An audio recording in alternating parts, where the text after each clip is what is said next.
In a previous video, we saw that ChatGPT can actually tell us if a bunch of brands are sold directly by Amazon.com or if they are sold by third-party sellers. This is actually a huge deal in product research, because if we can identify the brands that are being sold by third-party sellers, then we can simply source those brands profitably back to the supplier where that brand came from. So basically, I took all these different brands from Zoro.com and I asked ChatGPT to tell me which brands are not being sold by Amazon.com, but rather are being sold by third-party sellers. And it gave me this list of 25 brands. And so now I'm going to take the first brand, which is Angry Bull Barricades, and actually source products from this brand. But I'm going to use this Amazon Sourcer Google Sheet that I made, which will actually make it easier by automating some of the process. So just bear with me, and I'm going to take you through the process of sourcing these products in an automated fashion without any kind of paid software at all. All right.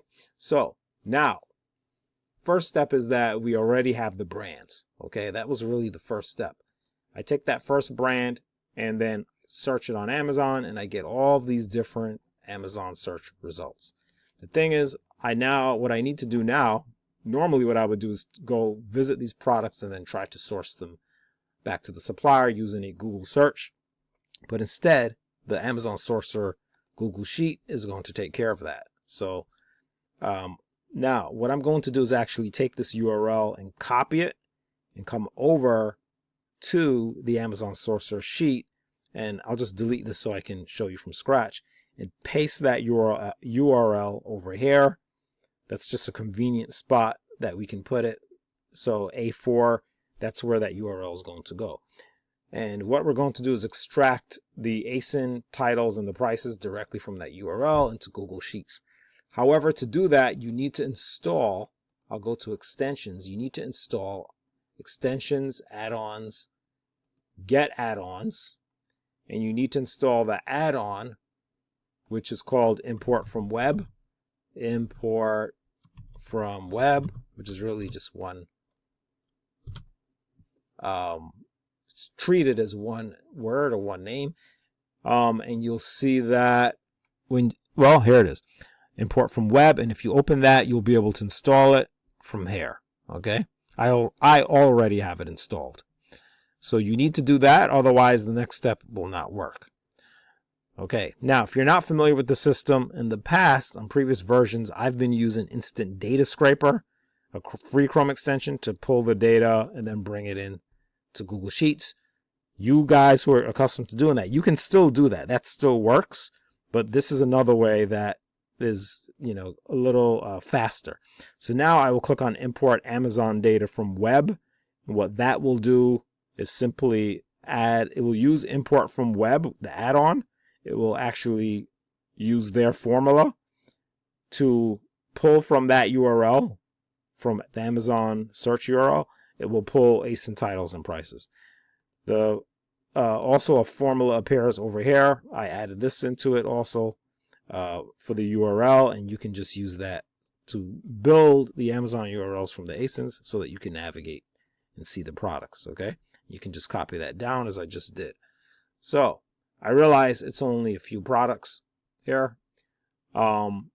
We should be able to, by the way, add more products. Because this is an import from web, and Google Sheets has like a limit on how basically how often you can extract resources from the web. I want to eliminate the formula but leave the data behind. And to make that convenient for you, I created a button called Stamp Amazon Data, and that should basically remove that formula and just leave the data behind, as you just saw. So only the data will be left. All right, not the import from web, so we don't have to keep using that, using up that resource. We have to do is start sourcing the product. So we go here and start sourcing, but there's a bit of setup that you need to be aware of that I already did. So if we look up here, there are a few different things. For one, this is a targeted search, so you have to select yes, that the search is targeted. When you do a targeted search, you go to this target suppliers and you have to type in the suppliers that you want to target. So I'm targeting Zoro.com, and it's important that you put that domain. You can't just put Zoro, you've got to put Zoro.com, the domain of the website. Zoro.com, that is the site that we are targeting as our source. So it will only look for Zoro, and then this is the number of sources you are willing to pull in here. A maximum of 10, because sometimes it does find multiple sources. And this is the match accuracy, meaning how close do the sources need to be. It's a rough way of estimating the match, but you can use this to be more or less strict about the results. I'm going to be more strict and put this to like 50% for these results. And then from there, I'll just go to start sourcing and have it start to find sources of these products. And let's see. Now, if it's not able to find a source that is that meets that criteria, meaning Zoro.com and 50%. 50% meaning it looks at the words in the title and compares those words to words in the URL, and it's looking for a certain number of words to be in those URLs. It's not really perfect because it would be better if you were comparing to the actual titles but it doesn't have access to those. So if I don't get results, or if I'm not seeing results, then it's quite possible that my match accuracy is too strict, it's too high. So I'm going to try 40% and see what I get, and I'll start over from here. Start sourcing again on row 6. Start sourcing. The row you click on is the row where it will start. So you see it goes back to 6, 7, and again, if I don't get results, then I'll have to just reduce. Angry Bull. Okay, so I'm not getting results. Okay, for row 7, let's see, 8, row 9. Okay, so I'll go back again. I'll try 30%. And start sourcing again. Because again, this is not a perfect way of really calculating it. So you can even put it on 0 and you'll still get matches, right? It's just to kind of help filter them out so that it doesn't just let everything through, all right? And really, with a list this small, it's not really... With a list this small, usually I wouldn't even probably use this. I probably would just go with like 0. So in fact, yeah, this list is so small, as a matter of fact, I'm going to use 0% and just go to start sourcing from this first row and source it with a 0% match.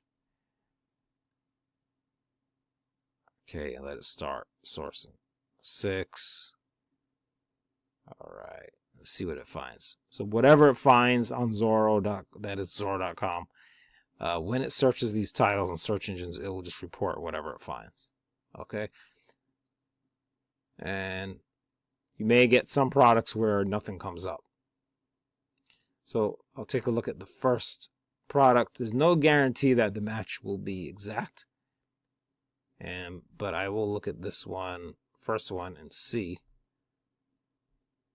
what we have.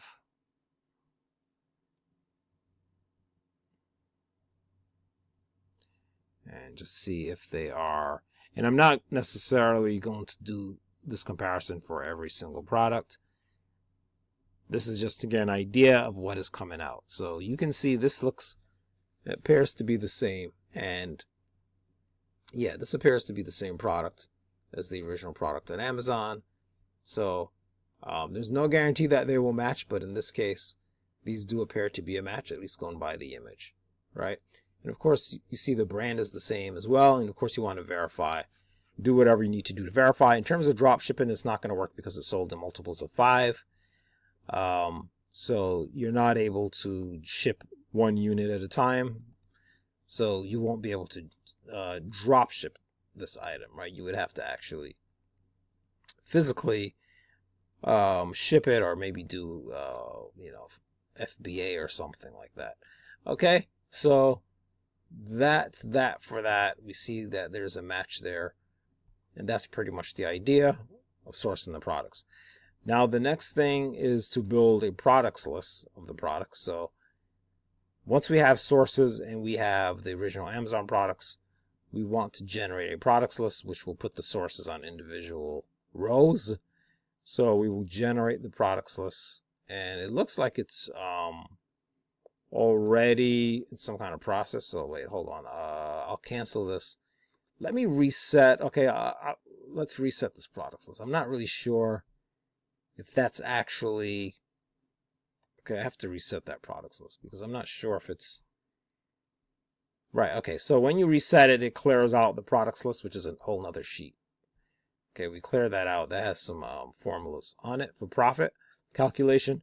So I want to go ahead and generate the products list so I can get this product data over here on individual rows with each source individually. So you see the Zoro.com and you see the Amazon URL over here. And it's just really just copying and pasting everything over.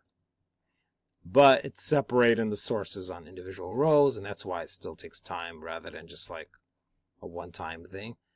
It's actually, sorting out those sources and distributing them on their individual rows. Right? Okay, so again, we see the matching products that I just saw before, the Amazon product and the Zoro product. The next part thing is to actually have the prices. Right now we have the tax, by the way, coming in on the supplier side by default. You can always change it afterwards. I have a default referral fee of 15% default tax, supplier tax. Higher worst case tax of like 10%. Shipping is blank. If you have to put something there, you can. I imagine these are so high priced, many of these might ship free, but they might not. I know this one,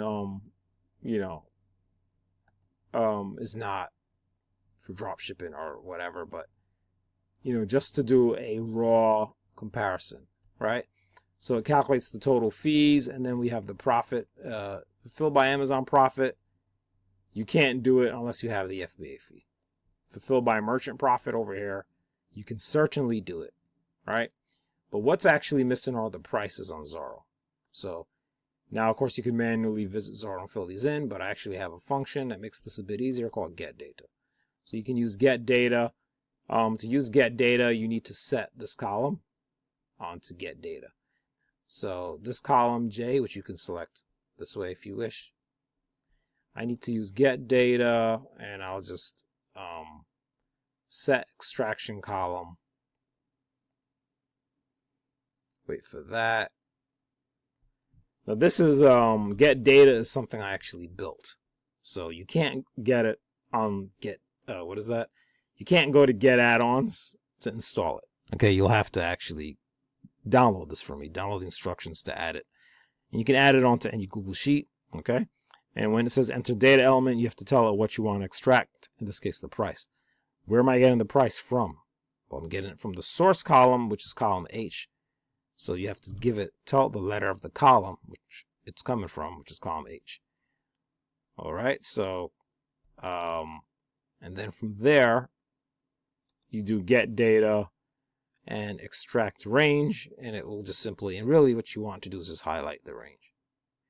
From here to here, get data, extract range, and it will put the prices there. And from there, it will, once we get those prices, hopefully, it will, we'll be able to calculate profit, right? So get data does not work with every single website. Okay, and does import from web rather, get price from Zoro? It might. I haven't used it a lot actually, so I know it can get me those Amazon prices, so I have to see if it can do that and how that works exactly. I have to check. I'll actually just kind of take a shot at it. I'm not really sure if it works exactly this way, but I'll do equal import from web. I'll click the URL and I'll try put in price in quotes and see if it just gets that price for me. Because it might actually be able to do this, but I'm not sure. I think it works only with certain websites. And I don't, yeah, page not found. Okay, yeah. So probably not, right? Okay, so these more obscure sites, yeah. It probably does not work with those sites. And again, I'll try to, okay, that's not working. And I'll try to extract this range over here. Could just be that first one. See if I can get prices in here. Okay, that one's giving problems. All right. But that's the idea. And then once you've done that, I mean, you'll have a profit calculation based on the... Now, these prices look, I mean, really high. Is that really the price? Okay, let's take... I mean, I've got to take a look at this. Now, import from web brought that price in here. It really is... Okay, yeah, it is 2,000. Okay. 899, but that's a 20 pack. So usually when you see a really huge gap, like when you see this kind of, profit that is that huge, such a huge price gap, it might be because of a multi-pack. So let's check and see what we have on Zoro, if it's even the same product. And then if it is, I'm not sure it's even the same. Okay, this one's 2,000. It's a flat, no trip feed, 8.5 feet, but it's a 20 pack and it's orange. Okay. This has variations, and so I don't know if what they're calling orange is actually red on Zoro, but they're calling it orange on, it says safety orange. No, I think it really is a different color, so could be a different listing. I could scroll down, see if anything similar kind of comes up down here that looks like it could be it instead. I could kind of, check around, but so, not sure about that exact orange color, but this again is sold in multiples of 5. So you'd be buying 5 of these. So basically from there, I mean, you have to change things, right? So this was turned out to be kind of a tough choice of a brand, because what happens is that the products are sold in multiples, right? And then you've got here a 20 pack, so it's a bit more complicated to calculate. And it's not a drop shipping. I mean, you could still, if it's a 20 pack, you could sell the 5 pack for 5s, right? It's 20. So if it's sold in multiples of 5, they should let you sell 20, and buy 20, and looks like that price would be very high, the subtotal, compared to even the price here. So the price over here, so don't think that would be profitable at that point when you actually do the math. And of course there's a question as to whether or not this is even the right exact product, but so this was a small selection of products. It's kind of hard to find a good one, so to speak, when you have such a small selection. Your chances are very slim with a small selection. You need a huge selection of products, which I did not. With this brand, somehow I did not import a huge selection of products. When I do this, I'll do it again. I'll try another brand in another video, do another demo. And when I do, if it's got more pages, I can show you to pull in how to pull in more than one page. We can do one page and then we can go back and pull a second page if we need more products or something like that. So that is the process. However, you did see and learn the process of getting to this point. That was like the full process. The results were not really necessarily, for dropshipping, what I would like to see, because we have these multi-packs and these multiples of 5, and so it was a little weird. And again, the small selection of products, right? But that's part of the process. You just move on to another brand, maybe another brand works out better, or maybe just, you know, if you can find other types of products with this same brand, that is something you can look into as well. Maybe it's just these barricades. Maybe you can find, you know, something else. But what I'm considering to do is just to move on. I also see here that they've somehow changed the brand name to this crowd control. So the seller and that brand, yes, I don't actually even like that. That the seller, their name is now in where the brand name would have been for Angry Bull. Instead of Angry Bull Barricades, that seller's name is here. So I don't like that. It doesn't look like a good idea for me to even to attempt to sell it.